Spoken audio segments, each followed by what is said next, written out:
Canada के प्रधानमंत्री Justin Trudeau अपनी कुर्सी बचाने के लिए हर पैंतरे का इस्तेमाल कर रहे हैं। हाल ही में उन्होंने विदेशी अस्थायी कर्मचारियों की भर्ती के नियम सख्त कर दिए हैं। साथ ही साथ प्राइवेट कंपनियों को आदेश जारी किए हैं कि नौकरी में कनाडा के मूल नागरिकों को प्राथमिकता देनी होगी। ट्रूडो ने इसे कनाडा फर्स्ट पॉलिसी नाम दिया है।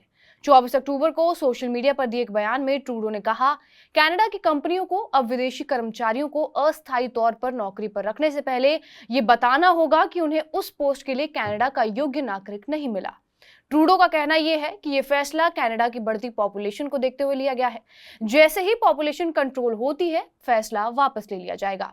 Today we're announcing that we will reduce the number of immigrants we bring in over the next 3 years, which will result in a pause in the population growth over the next 2 years. Trudeau सरकार का ये फैसला भले ही अस्थायी हो, लेकिन media reports का मानना है इसका सीधा असर कनाडा में काम करने वाले अस्थायी कर्मचारियों पर पड़ेगा। कनाडा में हजारों भारतीय students shopping mall, food store और रेस्टोरेंट में काम कर रहे हैं। इस फैसले से प्रवासी भारतीय युवाओं का रोजगार छिन सकता है और जिससे उनकी मुश्किलें भी बढ़ेंगी।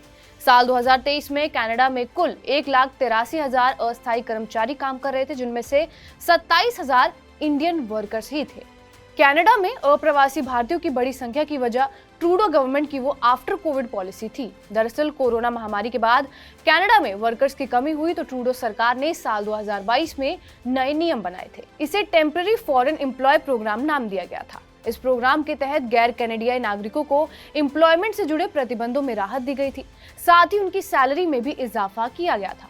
ट्रूडो गवर्नमेंट के इस फैसले से भारतीय छात्रों को खूब फायदा हुआ। हायर स्टडीज के लिए कनाडा गए भारतीय छात्र पढ़ाई के अलावा पार्ट टाइम नौकरी भी करने लगे। फोर्ब्स मैगजीन की एक रिपोर्ट के मुताबिक ट्रूडो सरकार के इस फैसले के बाद भारतीय छात्रों ने अमेरिका की यूनिवर्सिटीज में एडमिशन लेने के बजाय कनाडा में दाखिला लेना शुरू कर दिया। विदेश मंत्रालय के आंकड़ों के मुताबिक साल 2024 तक 13,35,878 भारतीय छात्र विदेशों में पढ़ रहे थे। इनमें से सबसे ज्यादा 4,27,000 छात्र कनाडा में हैं। लेकिन अब ट्रूडो सरकार का कहना है, कोरोना के दौरान लगाए गए प्रतिबंधों की वजह से हमारी इकोनॉमी का जो नुकसान हुआ था, उससे उबरने के लिए हमें अप्रवासियों में अहम योगदान दिया। लेकिन इससे जनसंख्या में 3.2% की बढ़ोतरी भी हो गई। इसलिए अब उस पॉलिसी में बदलाव करने का वक्त आ गया है, क्योंकि बढ़ती हुई जनसंख्या को स्थिर करना भी बेहद जरूरी है।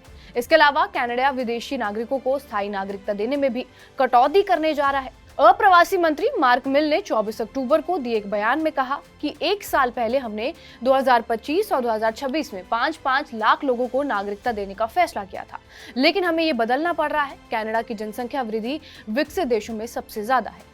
ट्रूडो सरकार के इस फैसले पर कनाडा चैम्बर ऑफ कॉमर्स की प्रमुख डायना वेलास्को ने चिंता जताई है। न्यूज एजेंसी रॉयटर्स की गई बातचीत में वो कहती हैं, विदेशी कर्मचारियों को अस्थायी नौकरी देने से कनाडा को फायदा हुआ।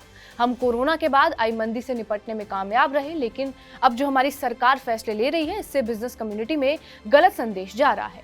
अगर हमें ज्यादा विदेशी निवेश चाहिए तो हमें ज्यादा काबिल लोगों की जरूरत होगी। अब समझते हैं नागरिकता देने में कटौती के फैसले का भारतीयों पर क्या असर पड़ेगा। राष्ट्रीय सांख्यिकी एजेंसी के मुताबिक साल 2023 से 24 के बीच कनाडा की आबादी में 13 लाख की बढ़ोतरी हुई। भले ही यह वृद्धि 3.2% है, लेकिन 1957 के बाद ये सबसे बड़ी सालाना वृद्धि मानी जा रही है। पिछले 1 साल में जनसंख्या में जितना इजाफा हुआ है, उसका 97% अप्रवासियों को नागरिकता देने की वजह से हुआ। 2021 की जनगणना के मुताबिक कनाडा की 23% आबादी विदेश में जन्मी थी, जिन्हें बाद में कनाडा की नागरिकता मिली। 2021 तक ज्यादातर अप्रवासी एशिया और मिडिल ईस्ट के थे। मौजूदा वक्त में कनाडा में हर 5 में से 1 शख्स अप्रवासी भारतीय है, लेकिन कनाडा के इमिग्रेंट मिनिस्टर मिल का कहना है कि वो अगले 3 सालों में अप्रवासियों की संख्या में कमी लाएंगे। इससे लगातार बढ़ती हुई आबादी पर अगले 2 सालों में लगाम लगाई जा सकती है। ट्रूडो सरकार के इस फैसले पर आपकी क्या राय है, हमें कमेंट के जरिए जरूर बताएं। बाकी देश और दुनिया की तमाम खबरों से अपडेटेड रहने के लिए बने रहिए TV9 डिजिटल के साथ।